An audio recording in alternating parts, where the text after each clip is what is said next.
একদম।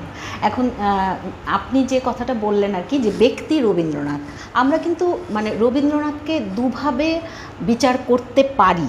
সেটা হচ্ছে, একজন হচ্ছেন মহান মনীষী, হ্যাঁ, তাকে মনীষীই বলবো, কারণ এত তার মানে রূপ, যে তিনি নাট্যকার, তিনি সাহিত্যিক, মানে কি নয়, যদিও তিনি নিজেকে কবি বলতে ভালোবাসতেন, কিন্তু তো সেই মনীষী, কিন্তু তারও তো একটা ব্যক্তিগত জীবন ছিল।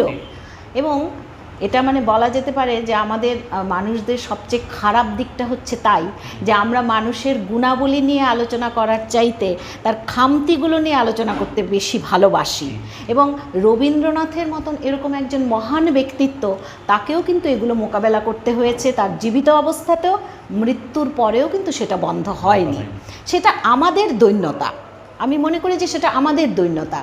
তো সেই জায়গাটাতে বলতে হয় যে রবীন্দ্রনাথ কিন্তু আমাদেরকে